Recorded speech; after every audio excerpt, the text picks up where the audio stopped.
India को copy करने में या जिस जो उनका मॉडल है उसको इंडिया जो है वो क्रिकेट की दुनिया पे राज कर रहे हैं। पाकिस्तान क्रिकेट बोर्ड में हमारे क्रिकेटर्स को टॉयलेट की भी नौकरी मिलेगी, ये वो भी काम कर लेंगे। बहुत सारे लोग आके कहते रहते हैं हमारे पाकिस्तान के दोस्त कि भाई साहब आप जो है वो इंडिया की तारीफें करते हैं, आप इंडिया के खिलाड़ियों की तारीफें क्यों करते हैं, आप इंडिया के लोगों की बातें क्यों करते हैं। तो भाई साहब देख लो परफॉर्मेंस, अगर ऐसी परफॉर्मेंस के बाद भी हम तारीफ ना करें, हम बातें ना करें तो हम क्या बोले भाई साहब। इंडिया जो है वो क्रिकेट की दुनिया पे राज कर रहा है। T20 में नंबर 1, ODI में नंबर 1, टेस्ट में नंबर 2 पे, WTC का फाइनल खेलने जा रहे हैं। वुमेन्स की जो टीम है अंडर 19 की वर्ल्ड कप जीत चुकी है। जो दूसरी वुमेन्स है वो ऑस्ट्रेलिया को लगातार हरा रही है और मेंस की टीम क्या कमाल कर रही है भाई। तो नंबर 1 है इस टाइम इंडिया की टीम। और जब आप देखते हैं व्हाइट बॉल में जो डबल सेंचुरीज हुई हैं तो उसमें आपको जो बहुत बड़ा मतलब जो उसमें बर्तरी या उसमें सबसे ज्यादा जो बादशाहत नजर आती है या जिन खिलाड़ियों की ज्यादा वहां पर नंबर्स हैं वो आपको भारतीय बल्लेबाज नजर आते हैं। तो ये क्या वजह है कि एक ऐसा टैलेंट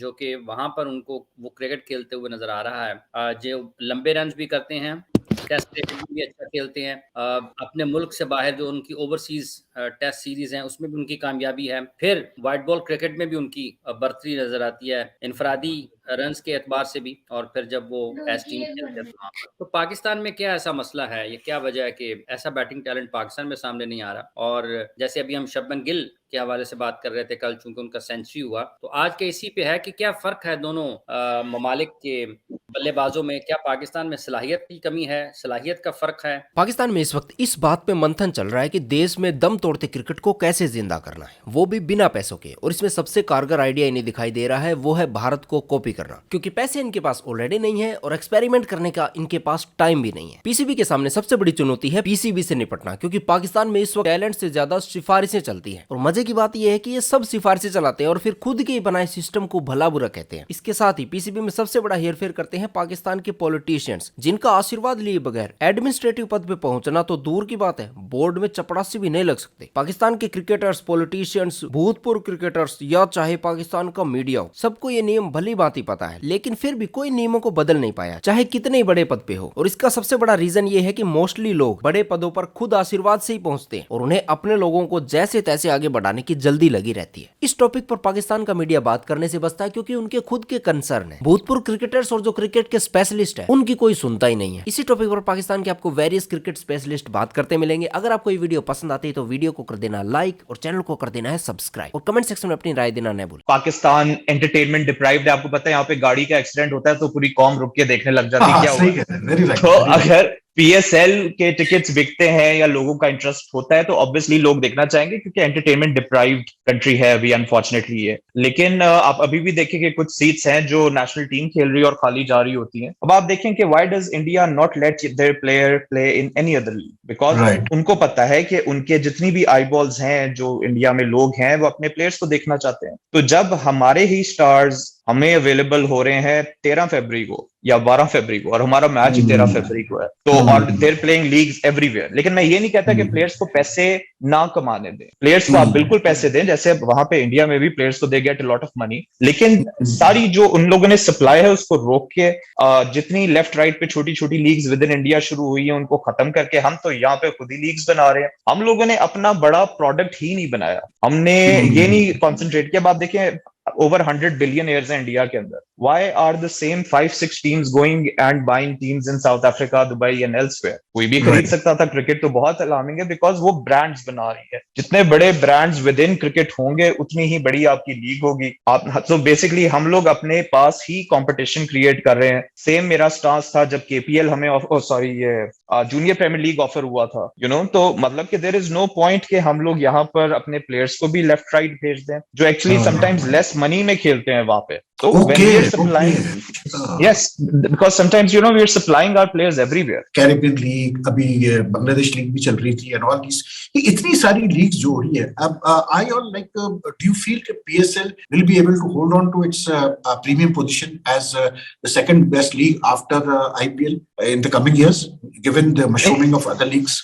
जी बिल्कुल भी नहीं, टू बी ऑनेस्ट। अगर if we do not understand के हमारे पास ऑन हैंड राइट नाउ, आप देखें कि IPL has not changed cricket, IPL has changed India. This is the power of a successful sports league. और हम लोग आई थिंक के अनफॉर्चुनेटली उस चीज को रियलाइज नहीं कर रहे। हम लोग ये कर रहे हैं कि अच्छा चलो पीएसएल करा दे, हम लोग उसको उस तरीके से सेलिब्रेट नहीं कर रहे, उस तरीके से उसको बड़ा एक बना नहीं रहे। PSL needs to be now marketed internationally as a brand.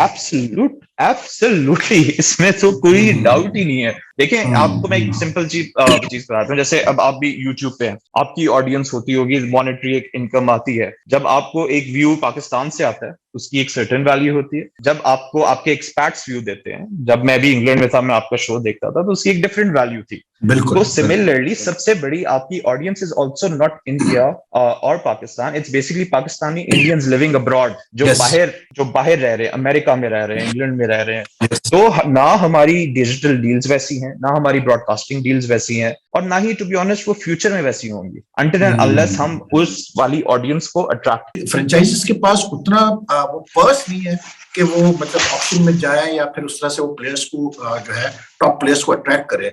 तो उसका क्या तोड़ है? How can we get around that? How do we get the best players? देखिए इसमें मैंने भी एक चीज, जब आपने सुना होगा, एक्चुअली जो पिछली रिजीम थी उनने एक दो आइडियाज थे कि बड़े प्लेयर्स होने चाहिए, ऑक्शन करते हैं, या जूनियर प्लेयर्स को प्रमोट करना चाहिए, जूनियर प्रीमियर लीग कराते हैं। कॉन्सेप्ट सही थे, तरीकेकार गलत था, बिजनेस सस्टेनेबिलिटी मॉडल कोई भी नहीं था, जो हमने कॉन्स्टेंटली रेज भी किया एज जलमीट, चाहे वो जूनियर लीग हो। मैंने उन्हें कहा कि यार सबसे बड़ा मसला फ्रेंचाइजीज को क्या फेस आ रहा है। आई थिंक यू थिंक कि बेसिकली अगर हम इंडिया की पॉलिसी फॉलो करते हैं and if we restrict our players to the a number of leagues that they play, उससे फर्क पड़ेगा पीएसएल की earnings?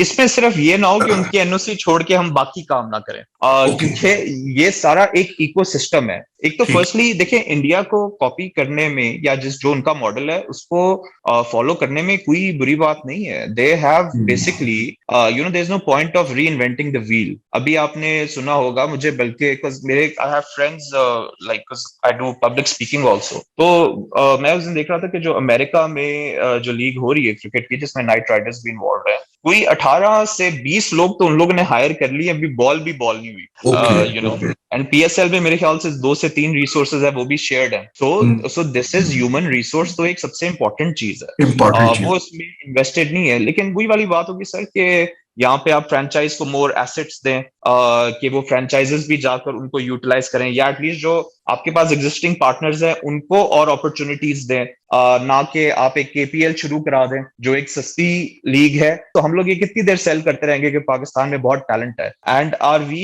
Commercially big enough, are we commercially rich enough? Not at all, तो we might have the talent, but वो talent जो है हम export ही करेंगे, रादर इंपोर्ट करना या सस्टेन करना उसको। ये कोई इत्तेफाक नहीं है कि वर्ल्ड क्लास बैट्समैन के बाद वर्ल्ड क्लास बैट्समैन आ रहा है, हर टॉप क्लास प्लेयर के बाद एक और टॉप क्लास प्लेयर आ रहा है। आई थिंक के it really has to do with the system।